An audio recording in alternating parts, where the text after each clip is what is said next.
Hi, I'm David Korn. And I'm Jim Pinkerton. Together, and together we're bloggingheads.tv. Oh, so how have the last 5 years been for you, Jim? I feel like we're Dean Martin and Jerry Lewis. Right. Well, of all the things we have to work on our timing on our intro there is McCartney, Lennon, yes. No, we're really out of practice. This is like Lennon and McCartney after they've known each other for a while. Yeah. But in any case, David, let's get right to it. We've got lots of news to cover today. Yeah, big news this week seems to be, it's interesting. Each week ends up having its own sort of narrative. We have the stress test, but we're just going to ignore the stress test and go right to the big news, which is Afghanistan and Pakistan. With Pakistan, AFPAC as they call it. I think we should call it PAC-AF. But AFPAC is what us policy wonks, refer to this, AFPAK. And with Pakistan, to some degree, even now seems to be surpassing Afghanistan in the minds of the policy people who are in charge of this and the reporters who cover them. This week, the news that sort of led to all this was here at home, here in Washington, D.C., where we call home. The presidents of Afghanistan and Pakistan, President Zardari of Pakistan has only been there 8-9 months or so, and President Hamid Karzai, who seems to have been in Afghanistan forever, came to town for what the White House touted as trilateral meetings, and the first of its kind, with not just the three leaders, President Obama included, but you had the FBI director, the CIA director, and you had cabinet member Tom Vilsack, the Ag Secretary there, because a lot of people do believe that one of the keys to getting Afghanistan and Pakistan on better tracks is to revive, particularly in Afghanistan, what once used to be a real thriving agricultural economy. Afghanistan, years ago, I'm told by Richard Holbrooke, none other than he, was once a net exporter of agricultural goods, and that brought money into the country. So you had these meetings, you had these leaders coming to town. In the meanwhile, back in Pakistan, things seem to be getting worse with Taliban and Islamic extremists, whoever they are, fighting for control of territory, 60 kilometers or is it miles? I forget the difference, whether it's a click or a mile, outside of is it Islamabad? So things are heating up there. Zardari is not seen as a particularly strong leader, and neither is Karzai. And so, to me, moving to now, after the setup, we'll move to a point, then throw it to you, was interesting being at the White House yesterday for the daily White House press briefing. Out came Senator, now Secretary of State, Hillary Clinton. She's a little bit of both in my mind. And she, did the initial briefing on what was going on with these three-party talks. And the most interesting part of that was, repeatedly, she kind of said, well, we have to empathize with Zardari. He said he has a hard job. He's only been there 8 months. And she seemed to be much more supportive of him, at least in the sort of I feel your pain way that her husband made as his trademark, more so than she was about Karzai. But when asked by reporters, are you confident in these two leaders, she refused, or she declined, I should say, to say yes. She said she was confident in the process, not confident in Karzai and Zardari. And when asked again, well, you said you're confident in the process moving forward and progress being made, are you confident in these two men? And, she said, we support the democratically elected governments of Pakistan and Afghanistan. So the White House is in this very, I think, odd position. They need to be working with Karzai and Zardari, but they recognize that these are not strong leaders. Karzai's government is corrupt, people around him at least, if not he. In February, President Obama asked about this at his first press conference, said that his government was, quote, very detached from the surrounding community, and Zardari, is just doesn't seem to be a strong enough leader to overcome all the political difficulties in Pakistan and keep control of the military and deal with these extremists. So it's just yet one more tough mission for Team Obama. The Obama Nation, as General Jones called it in the Washington Post this morning. I agree with everything you just said. I think that, first of all, it is extremely difficult to rely on Zardari and Karzai, and yet at the same time not express confidence in them. Yeah. All those little nuances are important in Washington, and they're unbelievably important in Kabul and Islamabad. Where everybody from the Taliban to some ambitious general is calculating to him or themselves, gee, if I were to take out the guy in a coup, would the Americans mind, or would they actually be happy? And again, David, you and I in the past have talked about the scenario of what happened in Vietnam in 1963 when the Kennedy administration lost confidence in the then leader Diem, and lo and behold, there was a coup. I think it was September of '63 where Diem was killed, and some general, Khan, I think it was, took over briefly, and then there was another political shuffle or two, and then we got the team that led us through the Vietnam experience. But in any case, what by common consent, the Kennedy administration's decision to overthrow Diem, or at least to look happily on while he was overthrown, was a signal that Kennedy really did intend to plunge into Vietnam in a big way, in spite of those who would say that he was going to pull out or something like that, because it seemed a deepening commitment. And so, to the extent that, and again, it is a big U.S. government with a lot of moving parts, and David, you wrote a whole book about the CIA, and so you know this better than anybody. Who knows what the CIA station chief is telling somebody in Pakistan right now, or Afghanistan right now? Yeah, and I had a very interesting conversation just a little over a week ago with someone very, very high up in the administration. It would probably even surprise you. But we've gotten to the subject of Pakistan, and this person was talking about how the government, the administration, needed to reach out to people in Pakistan beyond Zardari, and he started naming to me, mid-level party officials in Pakistan from second, third, fourth line parties. I'm saying, wow, they're really getting into the weeds on this. They're looking for other, and these are people who either might come to power themselves or could help create, an official consensus of what needs to be done vis-a-vis Swat Valley and the Fata region and others. And so, I in some ways, it was rather impressive that they were, looking for partners like that. And there are ways to do it that undermine the government, and there are ways to do it that don't undermine the government so much. Well, there are too many ways that don't undermine the government to do that. Well, you can run an embassy where you meet with opposition leaders. It happens all the time. You do it openly. You don't do it secretly, and But again, it's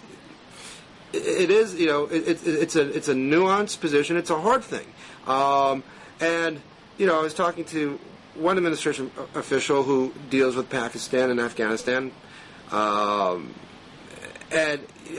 this person laid out like a very complicated 4, 5, 6, 7-part strategic plan for dealing with all this. And in my limited knowledge of the region, it made sense, and it was very sophisticated, and I was again impressed by the depth of area knowledge and of history that seemed to go into this. And then I said, well, it sounds like there are a lot of, as you just said, there are a lot of moving pieces here. Does this, can this work? This person said to me, I don't know, 60%? 60%? I go, well, that's not a lot. He goes, yeah, otherwise we're screwed. Right. But what I liked about it was there was a recognition that the challenges posed by Afghanistan and particularly Pakistan, a state with a lot of extremism within its borders, and 60 to 100 nuclear weapons. It's a very hard thing to sort of figure out how to snap our fingers and make it all fall into place to benefit us, particularly given the regional tensions there. Right. It is nice and refreshing to hear even secondhand expressions of realism. We're not hearing moral clarity anymore. We're not hearing, triumph of liberty and democracy. We're just hearing simply, this might work, it might not work. I mean, the problem, of course, is that the U.S. track record, the Western track record of manipulating these places to outcomes that we like is pretty poor, and especially when you add on the sort of the overlay of U.S. drone attacks on whoever we're killing in Pakistan. I mean, there's a fellow named Mohammed Hanif who had a piece in the Washington Post a couple weeks ago where he said, listen, the U.S. seems destined to always be killing Al-Qaeda's number 3 operative, whoever that is. You know, some new 24-year-old gets in there. In fact, Al-Qaeda should have a number 2 and a number 4 operative. Like buildings don't have 13th floor. Number 3, and the guy, Hanif, who's clearly sort of a moderate, Western-minded intellectual type, said, listen, there's zero support for this in Pakistan. Now, the Pakistani government supports it, which tells you something about the Pakistani government, but the average Pakistani who is not a Taliban sympathizer naturally, I'm sure sees something sort of noble and desirable and admirable about these people if they do nothing other than keep America from bombing their country. Well, they have the same problem in Afghanistan with the civilian casualties. Even just the other day, there was an attack they said that the Afghans believed was attributed to U.S. forces or NATO forces. And, I've spoken to people who've been in Afghanistan, and they have, just come back again and again and saying that this has just become a tremendous issue for the average Afghan. That they just, it's a question of sovereignty. It's a question maybe of even national embarrassment and moral outrage. And Karzai has mentioned it. One reason he looks weak to his own people is that he can't stop this. And there's always this, there's always this balancing act between, what might be right or appropriate and what might be wise. You may take out people, but maybe it's such a cost that it hurts your overall mission. And it's certainly true that it makes it very hard for Zardari in Pakistan to be working with the Americans. The Americans are maintaining these missile attacks on Pakistani soil. Right. It is worth reversing the situation. I mean, how would we feel if they were bombing us and saying, "We're not here to take out Obama. We're here to simply take out, Rush Limbaugh or something." If we had Minutemen guys on the border going into Mexico to do raids of some sort, come up with any scenario, and Mexico attacked them inside of Texas. Right. And then and not only got them, but got civilians. Right, exactly. And women and children, so to speak. Yeah, wedding parties, bar mitzvahs. Not that there's probably not many at the southern border, but anyway.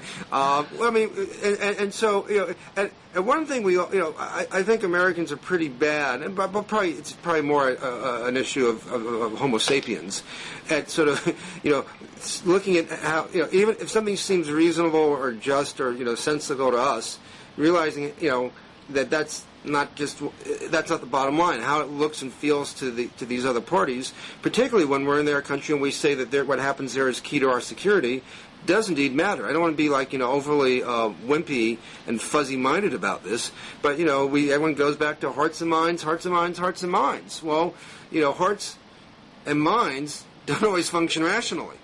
Well, and also sometimes they do function like physics. As Newton said. Every action has an equal and opposite reaction, and so something is going on, and I think it's probably not an accident that the rise of Islamic militancy inside Pakistan, frankly inside Afghanistan, is probably not disconnected from these attacks. Right. What is always astonishing is when you talk to people who were in Afghanistan. In the 60s and 70s as diplomats or tourists, and there used to be a pretty thriving drug trade too in Afghanistan. Yes. And in the 60s and 70s, Afghanistan was seen as sort of a place for hippies. And I can't believe that anybody there's not a lot of backpacking going on. And, yeah, exactly. I'm sure you last 10 minutes. Helmet province right now. And that was the Soviets. The Soviets changed that with the fighting that began in 1979. Yeah. And 30 years of this now, pretty much nonstop, I'm sure has put a real premium on warrior militancy and religious purity in a way that is... Well, it's why the Taliban got in the first place, because there was so much disorder amongst the the remains of folks fighting over the what happened after the Soviets were kicked out. But while we're talking about things related to the image of the United States abroad, let's see. Before we go to torture, I do want to talk about that. I assume, just as we leave the AFPAC issue, that the Obama people and again, I'm just stating in general terms here, just sort of expect to muddle through. It would certainly seem reasonable to me that if I were them, I'd be saying, look, if we just kick the can forward for another 3.5 years, get through the 2012 re-election, who knows what will happen after that? I just see Vietnam written all over it in terms of the way Nixon handled it, which is you're not going to stay in, you're getting out, but you can't afford to lose before the election. Is that fair? Well, I don't. People I've talked to have really been very policy-minded. I've been impressed by that, and I do think that muddling through and sort of it's the diplomatic metaphor of choice for the Middle East was always that gosh darn bicycle. As long as you're on the bicycle and you're pedaling and you're moving forward, you're not going backwards and you're not falling to either side. And I think they see, as I said, that 60% chance of improving things. It's not like winning, but like improving things, over the course of a long slog. And that there will be no bold strokes, no leader that arises in either country that's going to, bring about a turnaround. And so much, as in so much of life, is like making sure things don't get worse, and stopping that from happening. So I think they do see a long-term commitment here, and they're going to try to push ahead. And if things don't get worse, that will obviously have a political benefit for them. And, sounds like muddle through to me, but okay, no. Muddling through is a better option than Islamic extremists taking over Islamabad and having nuclear weapons. True. Okay. Muddle through is not the worst of all possible outcomes. That's for sure. Anyway, moving along to other areas. David, what's going on in the torture world? Let me just brag a bit about a small story that we posted this week. A couple of weeks ago, Phil Zelikow, who people might remember as the chairman or the executive director of the 9/11 Commission, was also a colleague of mine in the Bush 41 White House. Yes, I'm sure. I was going to ask you whether you had worked with him. Yeah. And then went to work for Connie Rice at a high level in the State Department, who he had a long-standing friendship. And actually, they wrote one or two books together in years gone by. 2 weeks ago or so, on the blog of Foreign Policy magazine, he wrote a piece saying that it was a little dicey, but in 2005, early 2006 now it seems, that he wrote a memo directly challenging those OLC memos justifying torture or enhanced interrogation techniques or whatever you want to call it. Say just waterboarding and dousing people with water and sleep deprivation. That he wrote a memo saying that basically any reasonable interpretation of this, if you did this in an American prison, any place in this country, would be seen as torture and wouldn't stand up to constitutional scrutiny. He then said in that memo, or in that blog posting, that the White House, wanted to try to destroy this memo and prevent it from being circulated, basically to suppress it. And that raised a bit of a fuss. There was some news stories about this. Well, in an exchange I had with him this week, he told me that it was his suspicion at the time that it was Cheney's office, not a big surprise, but it was Cheney's office that wanted his memo destroyed.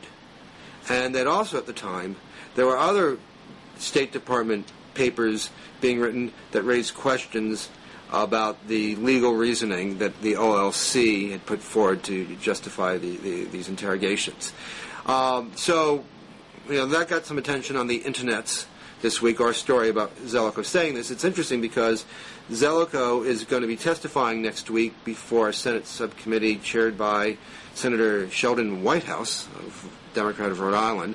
And we now have some congressional Democrats who are trying to get more information, not just they're trying to find copies surviving copies of his memo, and then other documents indicating how it was received and what people thought and what people wanted to do with it, or what they have done to it at the White House. So yet again, we have another little Bush-era whodunit. You know, is this memo exactly, you know, what Phil Zelikow says it was, and who in the White House tried to destroy it? And, you know, of course, I don't want to call for a special counsel yet. There are legal ramifications. There's the Presidential Records Act, in which you can't destroy things. You can't, you know, shred documents anymore, you know, thanks to our old friend Richard Nixon. So if there was any effort to sort of, you know, destroy copies of this, you know, there could be legal implications. We have, it's just, you know, I think once again, it's just another part of that, you know, this torture story that has yet to be fully resolved, and whether there are prosecutions or not. I don't know if you saw, about 2 weeks back, I wrote a piece saying special prosecutor is not necessarily the best way to get to the truth about this, because that person's only interested in filing indictments and prosecuting, not revealing information that he or she may find along the way. But, you know, there still is a lot out there to be learned about this episode. I agree. I think that that was my reaction too. Is you just you can't destroy a memo. I mean, and I suppose, strictly speaking, Phil Zelikow was not allowed to keep a copy of his own memo, even after he wrote it. Right. He doesn't have a copy. He doesn't have a copy, right? So this will be interesting. And I certainly think that there's no lack of special prosecutor-ish enthusiasm on the part of Senator Leahy of Vermont, the chairman of the Judiciary Committee, and Congressman Conyers of Michigan, and others in the mix, like Gerald Nadler of New York. I mean, these guys, I suspect, have the bit between their teeth and are perfectly eager to.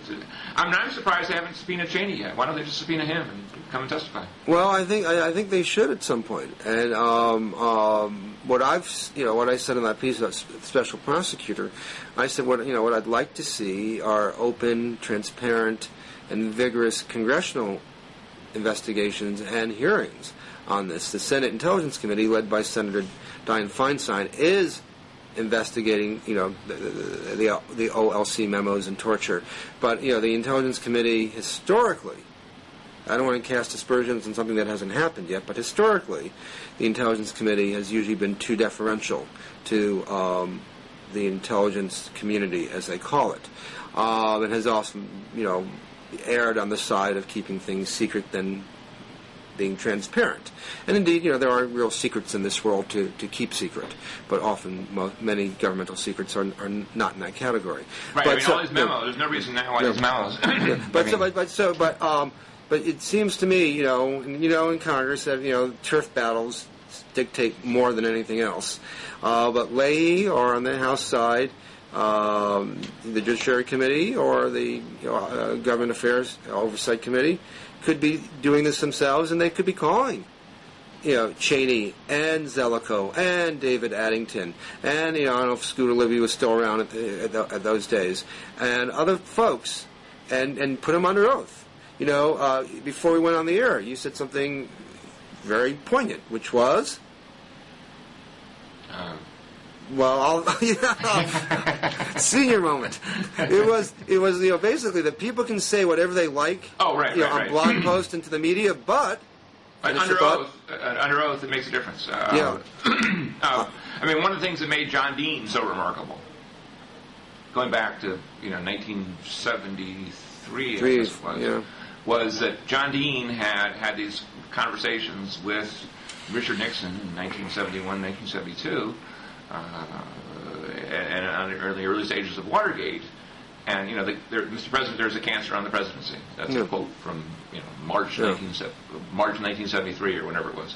And then it turned out that all stuff was on tape, and I mean, Dean was vindicated. I mean, Dean had either had the world's greatest memory or had written everything down as soon as he left the Oval Office. But I mean, for all the criticism that John Dean has taken, I think his recollection of events is what made him sort of a superstar of that era, and sort of a respected figure, at least on the left, ever since. And so if Zelikow has his memory right, and it's vindicated by testimony under oath against other people who can... Or the production of the document. And the production of the documents.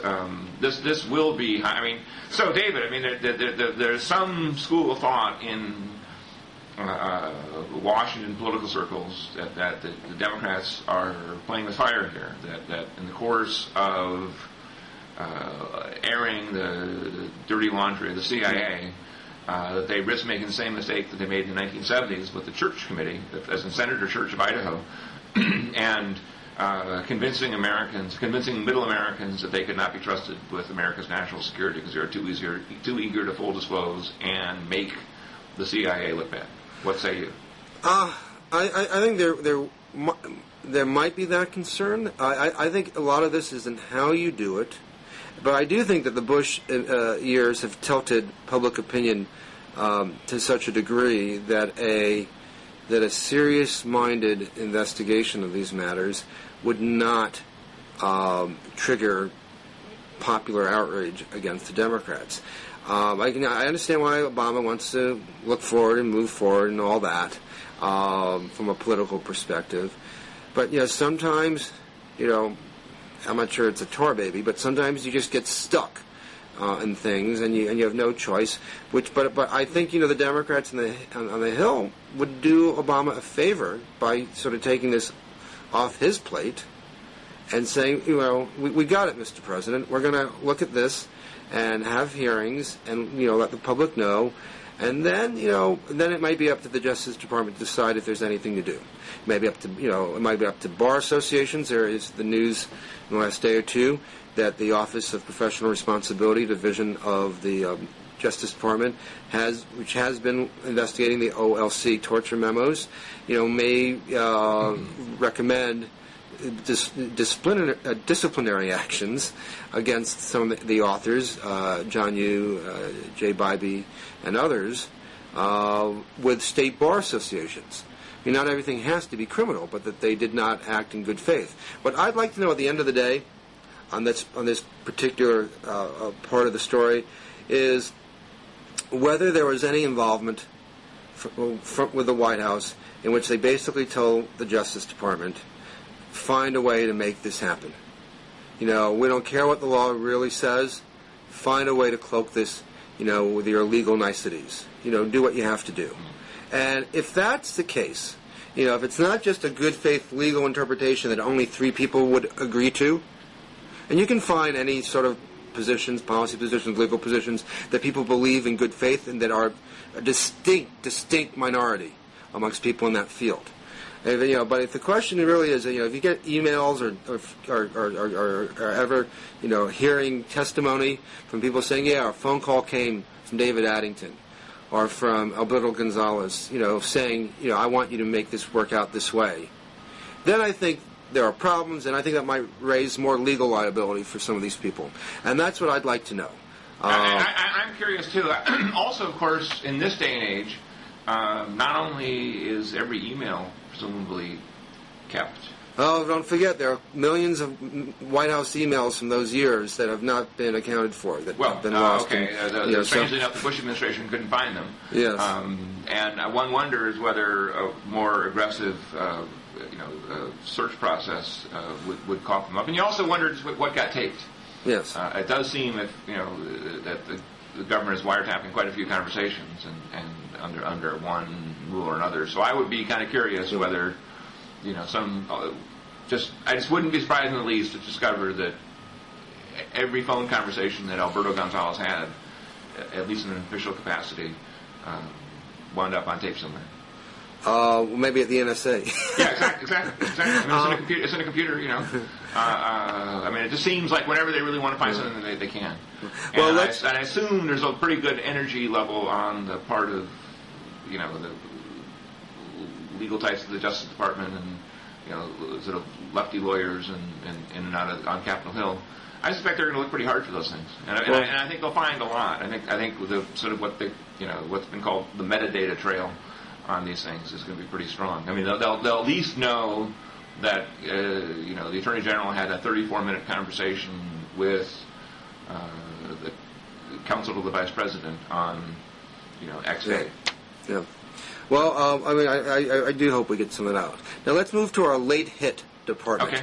I mean, Obama's 100 days was so last week. I mean, so 7 days ago, yeah. Yeah, I mean, it was so. But you still have an observation that you'd like to share with our. I did, and I'm sure you have plenty to say about Obama's 100 days. I actually, I didn't say that much about it because I just got, turned off to the whole meta notion. But anyway, but Jim, you go ahead. Yeah, Jim, you go ahead. Well, I had a piece. How do you think his first 107 days have been? Well, I mean, again, the polls show that he's doing pretty well, and so on. But I wrote for U.S. News that no doubt in the middle of hard economic times, President Obama thinks that he's another, or aspires to be another Franklin Roosevelt, and that's a perfectly meritorious predecessor to aspire to. But hey, look! FDR won a war, gave us Social Security, and he legalized beer.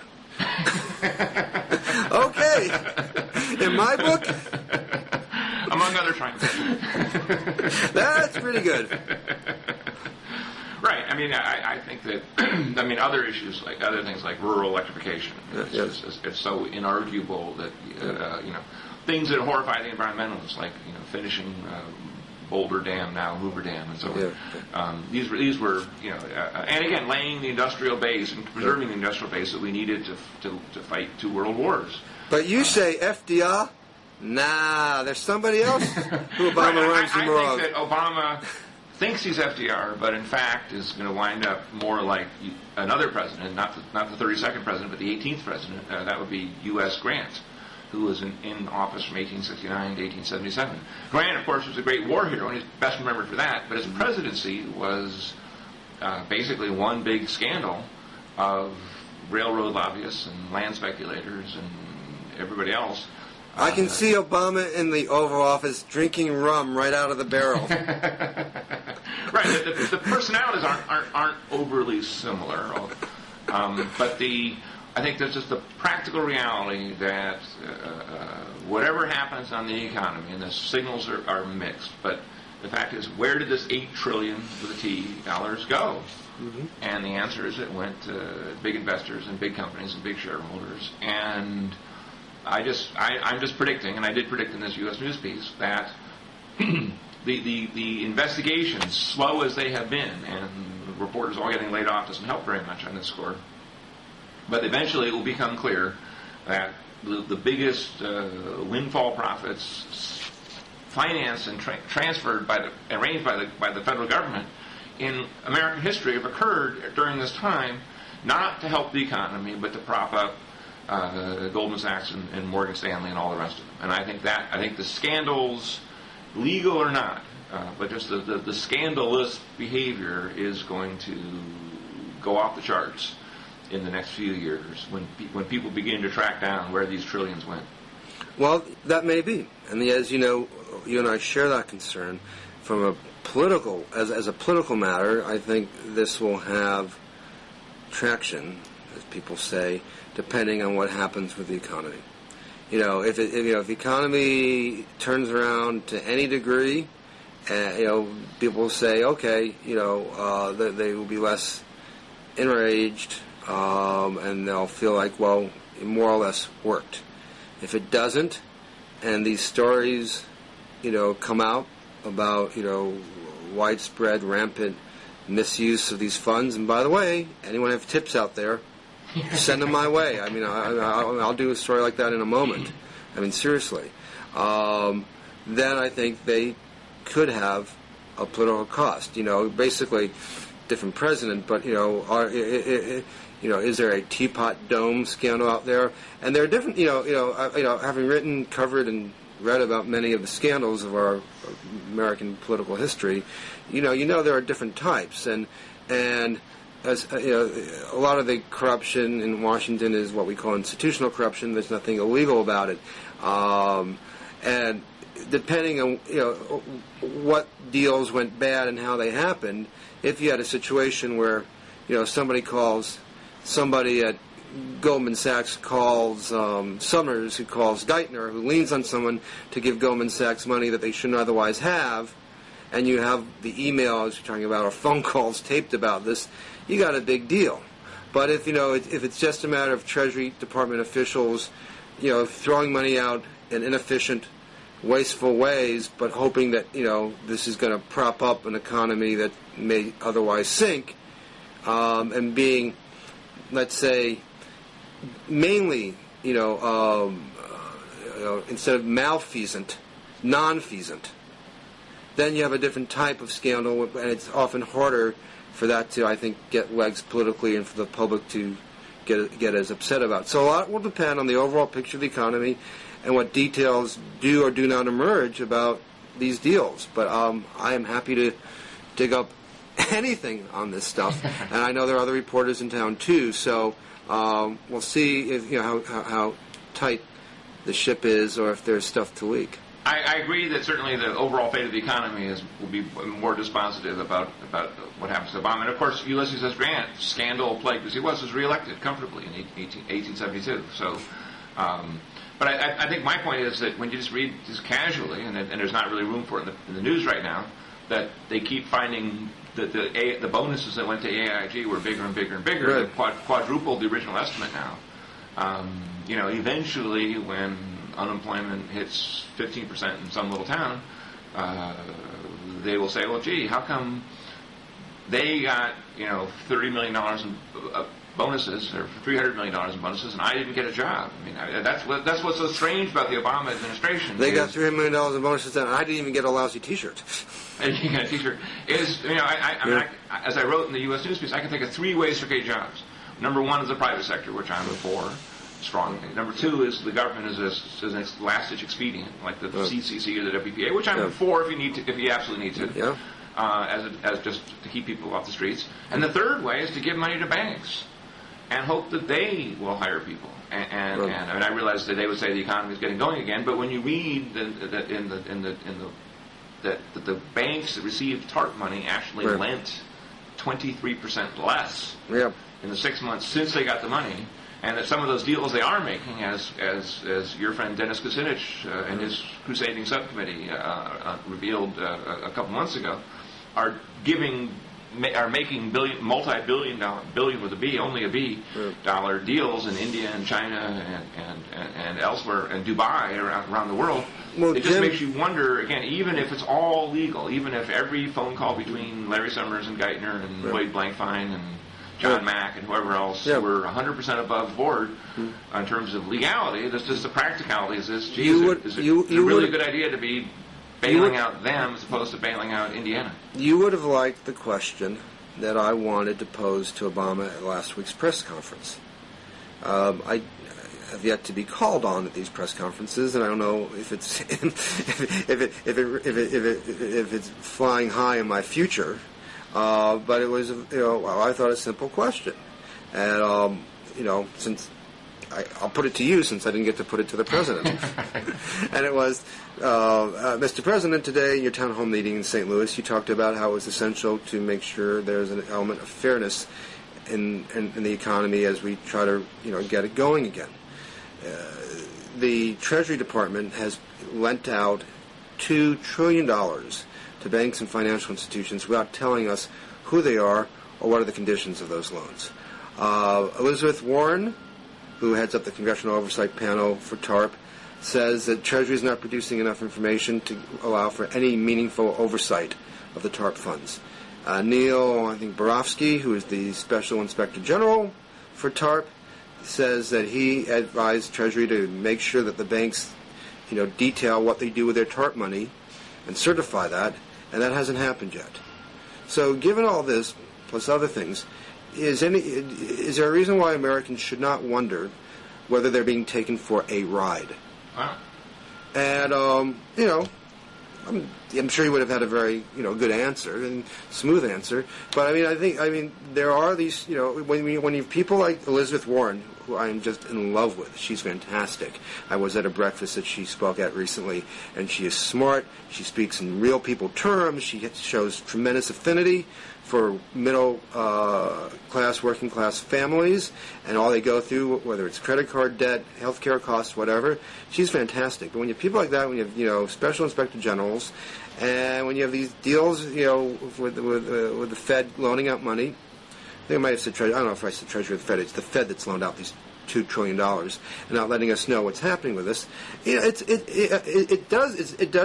sets up the Pinkerton nightmare scenario.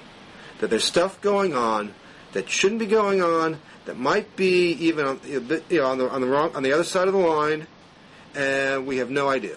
And from Obama's own perspective, I would think that the thing he'd want most is tremendously good oversight. It will protect him. If something goes wrong, well, we did everything we can to stop this from happening. There's fraud in all sorts of programs. Every time you spend money, there's waste and abuse. But we did everything in our power to make that, to limit that. But you have people like Elizabeth Warren and the IG for TARP saying that's not true. We're not doing everything possible. So that's where there's some political vulnerability, and perhaps the White House will pick up these warnings, even if they don't take questions from you or me.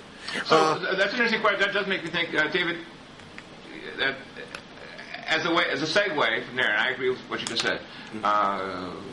Let's hope there's more whistleblowers in the government on this money, because some of the early signs about what you're seeing are 202-347-7958.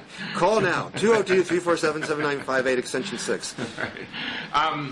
So on this, back to the White House, do they investigative reporters are standing by. do they tell the reporters, hey, we're going to? How does this exactly work? No. I mean, there was this urban myth that reporters were more or less told beforehand that you'd go and get a question tonight, so be ready. Not the past press conference, the second one, the one before that. I was sitting there, and there were like several reporters around me, including Mike Allen of Politico, who were called upon, and they seemed genuinely surprised. They had their questions. Everyone has their questions. But I remember thinking at the time, uh-oh. I had a question too, but it seemed like anybody could be called on tonight. And then I asked several of them afterwards, did you have any warning? And they said no. And there are times when I've seen, they asked a fellow from, I think, Stars and Stripes asked a question that night, and they sort of moved him up closer to where he was. And in the first press conference, Sam Stein was of Huffington Post was given a front row seat. So that seemed to be, an indicator. And when I saw them moving him to the front, I said, Sam, make sure you're prepared. And he was, and he asked a good question about Leahy and the Truth Commission. So you don't know, and so now you got to be ready. Although there still are a lot of reporters there who all have can be called on, and he gets through 12, 13, 14 questions, and he does what other presidents have done, but some haven't. He answers, longer than shorter, takes up a lot of time, and doesn't, make his way through the room. Someone told me that Kennedy used to get through, close to 100 questions sometimes. Wow. You can, I'm not sure you can do and that. by the way, became a TV star in doing so, because it was entertaining. I mean, Obama's already a TV star. Went the other way. Yeah, he's already a TV star, but he's like Dare to Be Boring, and he gives very long answers, and each question is really just an opportunity for him to give you, the talking points. And they're smart, they're substantive. I mean, it's not fluff, but he could be more direct to the question and move quicker along, as could Robert Gibbs at the Daily White House press briefings, where again you end up they end up long before the questions in the room have been exhausted. Because he's giving long answers too. So he tends to give long answers. If you ask him a question about does Hillary Clinton have confidence in, or the White House have confidence directly in Karzai, he won't say yes or no. He'll talk about what their whole policy is in Afghanistan. That does sound kind of boring. So what's the mood at the White House press corps? Are they more worried about being bored or more worried about being laid off? I think a bit of both. There's this tremendous anxiety and worry within the industry when people talk about the New York Times not making it through the end of the year. You're a fool not to worry. I mean, I try not to be overly dramatic about this stuff, but there are a few seats at the White House press briefing room that have gone vacant, and there are people there from newspaper chains that are losing lots of money, and they're wondering if their Washington bureaus will remain. So it's how are you doing usually means how is your news, your media entity doing when you meet people in this field, and people tend to know, and it's and how people are reacting to the Obama White House. I still think it's the reporters are trying to work out that relationship.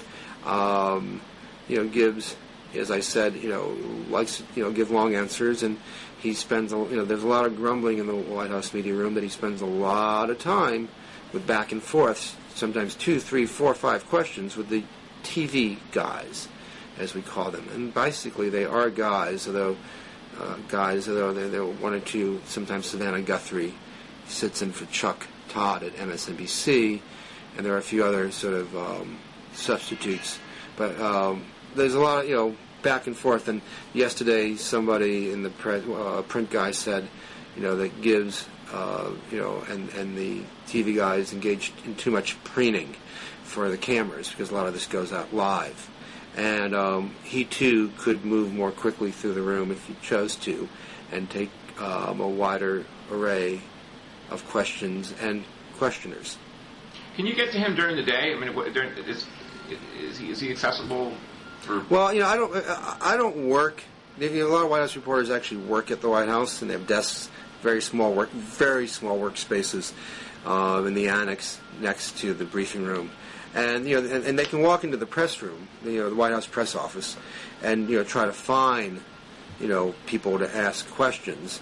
I'm not there, so I don't know. But there are a lot of people, a lot of assistants to Robert Gibbs who feel that stuff, and I've had I've had a mixed record in getting questions answered through emails or phone calls. I've only tried a few times, and sometimes I've been ignored, and other times I've had some degree of responsiveness. Okay. Well, anyway, maybe Senator Kerry will yet save the industry. Well, we'll talk about that another day, because we should wrap up. But before we wrap up, you have 17 words you want to say about a movie that I have to say 30 years ago, 30, I hate to date myself, maybe 40 years ago, I would have been really excited about. And now I'm just kind of mildly interested. But that's the new movie, Star Trek. Right. It opens Friday. I saw a sneak here in Silver Spring, Maryland, of all places. Was it a midnight thing? Did you have to stand in line for 14 hours? No, it wasn't bad. It was like some promotion or something, and they do it for critics and so on. It was at the Majestic 20 in Silver Spring. Anyway, I think the movie is an interesting flashback to an earlier vision of an ambitious, confident future for America and by extension the world, where everybody speaks English throughout the galaxy. True. Well, I mean, but where they allow for that in the Trek lore of universal translators and so on.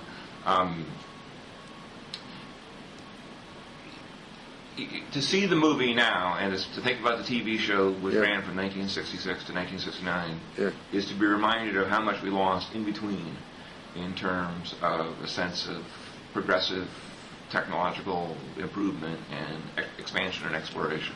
Well, we really did think that we'd have flying cars, and I might not be overly glib about this, but that there'd be the steady stream of technological advances that would catch up with the sci-fi, and we would indeed go. We would not just go. We would boldly go where no man, not human, but no man has gone before. Right, and it didn't happen, and I blame the Luddites, and I blame the environmentalists, and I blame there you go again. And I blame the sort of nihilists in the culture that sort of said nothing is worth doing, and so we lost 40 years as a result. The last person went to the moon in 1972, which is kind of amazing if you think about it. And yet, seeing the movie, I think to myself, there is still a market, as the movie targeted to people who were nowhere near born when the original series ran in the 60s, or for that matter, the first movie, which was released in 1979, this sort of the somewhat spotty series of films, that in people who, the Chris Pine, who plays Captain Kirk, was born in 1980. But anyway, for him to talk about an ambitious, visionary future and the things the movie depicts and imagines and sort of suggests, not so subtly, that we ought to have this, I find very heartening, and that this sort of slough of despond that we've been in for these last few decades will eventually dissipate, perhaps because, or most likely because, the Chinese or the Indians or the Japanese or somebody is going to beat us to the next destination in space, and then the space race will start up again, thankfully.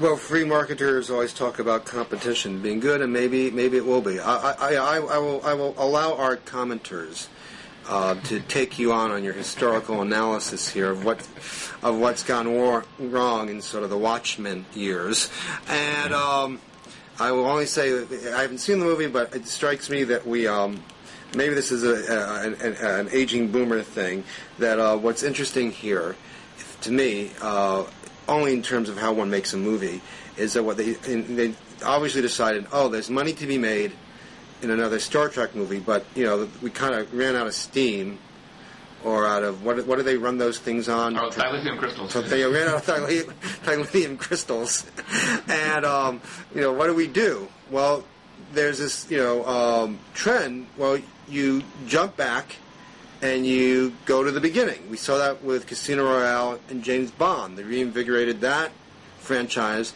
by acting as if no other movie had been made about James Bond, and just going back to how James Bond became James Bond. And they seem to be doing the same thing here with how Star Trek became Star Trek. It's a wonderful device because it does hook in the new generation, people born after James T. Kirk got a little bit heavy, and it does also bring in people like you, and I can just see you at once upon a time in your Spock outfit, Jim. I can just see it. Who now want who want to be re-engaged and see how they go back and start it anew. It was sort of when George Lucas started this by doing the prequels to Star Wars. Right, but George Lucas was a horrible diversion away from the Star Trek. George Lucas was race-based and weird and mystical and anti-science. Right. And the Star Wars movies are exactly, as I wrote in a piece that I have in the current U.S. News and World Report on the website, Lucas was the green, mystical, bleak deviation away Here's from... the anti-Gene Roddenberry. He totally was. He absolutely was. And the first couple of movies were pretty good. The last three, everybody agrees, were terrible. Yeah. And it was in The Phantom Menace that we discovered that the whole Jedi Knight thing, which had been seen as kind of an sort of an aristocracy of virtue and talent, of a meritocracy, was actually blood-based. It was actually genetic. It was actually a racial category. Okay, I'm gonna stop you here. I don't want to show too much of your inner nerd. But you should feel free to keep the camera running for the next hour or 2, 3, and you can move to Battlestar Galactica at some point as well. And I'm sure that some viewers will be absolutely delighted. Well, anyway, I understand this is a Washington show, and we can't go. No, I like cultural metaphors. They're fun to play with. But I do have to go and do some real work. Okay, very good. The work I get paid for, like all this. Right. I know. What about that? Where's our union? Yeah. We need car check. Bob, right? Okay, so anyway, anyway. David, thank you. Till next time. Next time. Bye. Right, bye-bye.